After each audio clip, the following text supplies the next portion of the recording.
So, this lecture will give you a brief introduction about the process of glycolysis, which means splitting of sugar.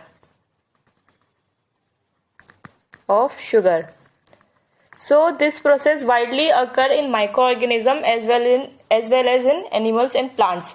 Glycolysis does not require presence of O2. That's why they can occur both in aerobic and anaerobic cells. So heterotrophic bacteria can use a wide variety of organic compound as energy sources. These compound includes carbohydrate, fatty acids and amino acid, etc. The preferred compound are carbon 6 sugar, that is glucose. So under anaerobic condition, glucose ferments to produce fermentable product, while in under aerobic condition, the glucose first produce pyruvate, that is intermediate, and then afterward it produce CO2 and H2O in the process of respiration. So what is the main purpose of glycolysis? Is to catabolize glucose to provide ATP and NADH molecule. What do you mean by catabolism?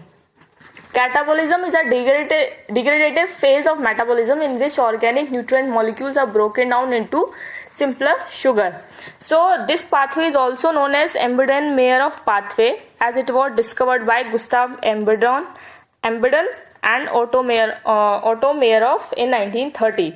So what happened in glycolysis process? There is a utilization of 1 mole of glucose that is converted to 2 mole of pyruvate with net production of ATP and 2 molecules of NADH. This process involves 2 phases. First is preparatory phase, second is payoff phase. So what happened in preparatory phase? The preparatory phase requires the ATP, whereas there is a gain of ATP in payoff phase.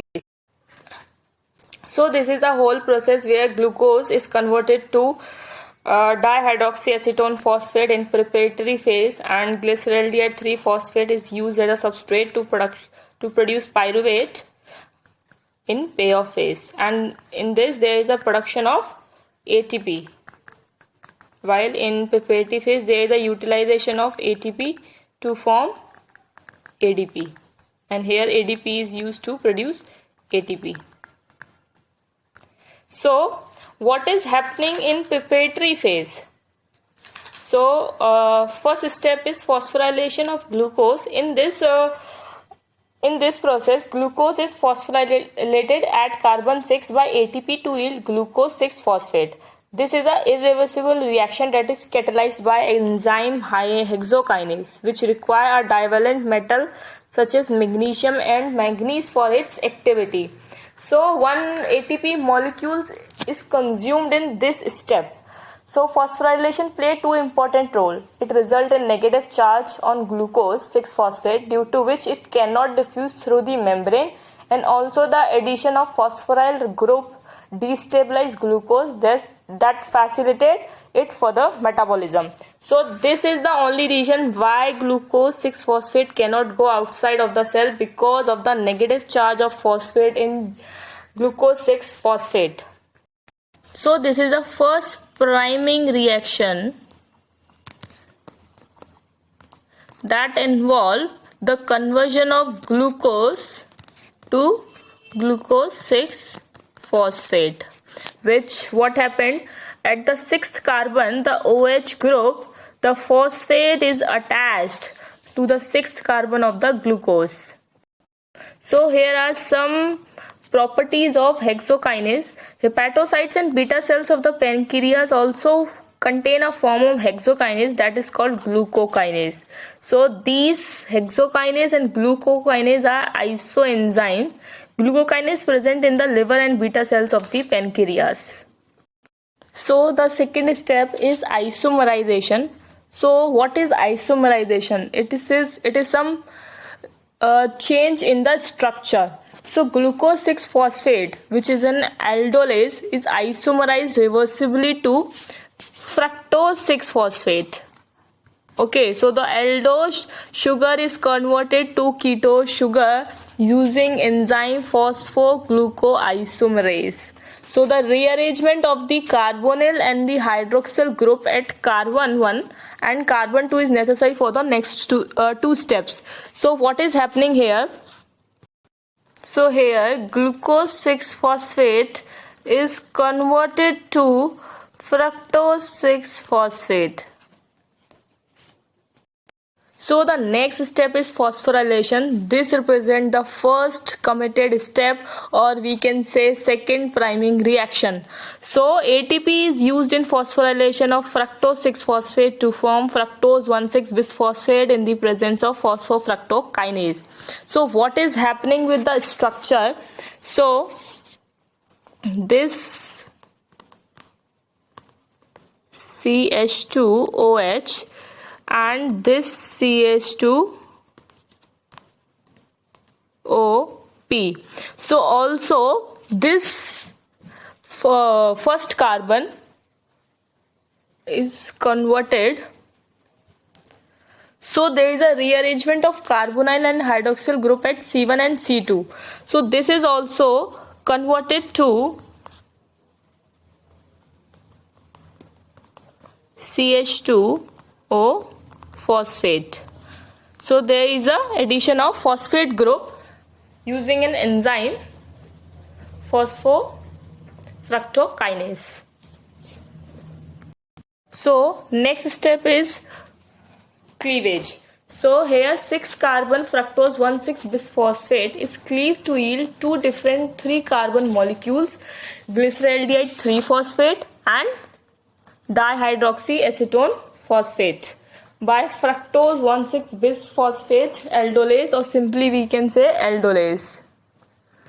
And in fifth step, that is isomerization, or you can say it interconversion.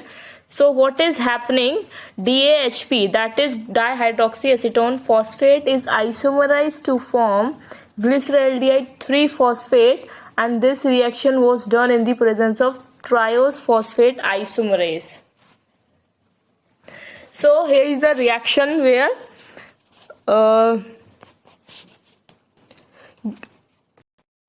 so here this is glyceraldehyde 3 phosphate. So what happened? This dihydroxyacetone phosphate structure is converted to glyceraldehyde 3 phosphate structure in last step, that is fifth step of the preparatory phase. So now coming to the payoff phase, first step is oxidation. So glyceraldehyde 3 phosphate is oxidized to 1,3-bisphosphoglycerate, that is also called 1,3-BPG by glyceraldehyde 3 phosphate dehydrogenase enzyme. Okay, so the reaction occurs in two steps: the oxidation of aldehyde to the carboxylic acid by NAD positive and the joining of carboxylic acid and orthophosphate to form acyl phosphate product. So what is actually happening in the reaction? So glyceraldehyde 3 phosphate actually converted to 1,3-bisphosphoglycerate, that is structural chain is like this: CH2, CH, OH and CO, and there is O and attachment of phosphate group here. Okay, so this is oxidation and phosphorylation. So there is a oxidative conversion of glyceraldehyde 3 phosphate to 1,3-bisphosphoglycerate. So the next step is phosphoryl transfer. So the high energy phosphoryl group is transferred from the carboxyl group of 1,3-bisphosphoglycerate to ADP by phosphoglycerate kinase enzyme. So this reaction is catalyzed by phosphoglycerate kinase and thus forming ATP and 3-phosphoglycerate, and this step is known as substrate level phosphorylation. Substrate level phosphorylation, that is formation of ATP. So what is actually happening here? So here 2 moles of ADP is utilized to form 2 moles of ATP, and what is happening actually, this phosphate group is transferred to ADP actually. So there is a formation of 3-phosphoglycerate, phosphate oxygen group CH2, CH, OH and CO negative. So next step is the conversion. The phosphoryl group shift reversibly from carbon third to carbon 2 of glycerate by phosphoglycerate mutase enzyme. So what this enzyme is doing, the shifting of phosphoryl group from the carbon third to carbon second, resulting in conversion of 3-phosphoglycerate into 2-phosphoglycerate. So what is actually happening, this phosphate group is actually converted and it comes to this position. Okay, so here you can see the phosphate group of the carbon third is transferred to carbon second. Okay, so the next step is dehydration. The water molecule is removed reversibly from 2-phosphoglycerate by enolase enzyme. So what this enzyme is doing, the formation of water molecule to yield phosphoenol pyruvate that have high phosphoryl group transfer potential.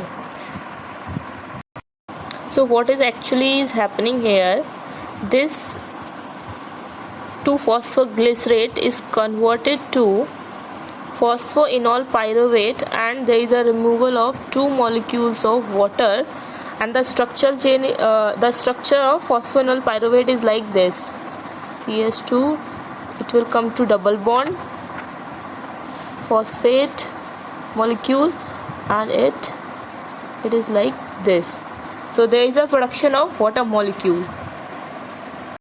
So here the OH group from the first carbon is removed and produce water molecule, and a double bond comes here. Okay, so the last step of this glycolysis process is phosphoryl transfer. The high energy phosphoryl group is transferred from phosphoenol pyruvate to ADP by pyruvate kinase and thus form ATP and pyruvate. So pyruvate kinase require which type of molecules? Potassium K+ for its action. So this reaction is also called as substrate level phosphorylation. So what is actually happened here, the phosphoenol pyruvate is converted to pyruvate by giving it phosphate group. It's giving to whom? ADP, and it is forming pyruvate CH3 CO negative. So what is happening here, this is a substrate level phosphorylation forming 2 moles of ATP and pyruvate molecule. So the net reaction is what? Glucose plus 2 NAD positive plus 2 ATP molecules plus 2 H2PO4 and formation of 2 pyruvate, 2 NADH molecule plus 2 ATP plus 2 H2O. So in the sequential reaction of glycolysis, 3 types of chemical transformation occur: degradation of carbon skeleton of glucose to yield pyruvate, phosphorylation of ADP to ATP by high energy phosphate compound formed during glycolysis, and the last one is the transfer of hydride ion from to NAD positive forming NADH.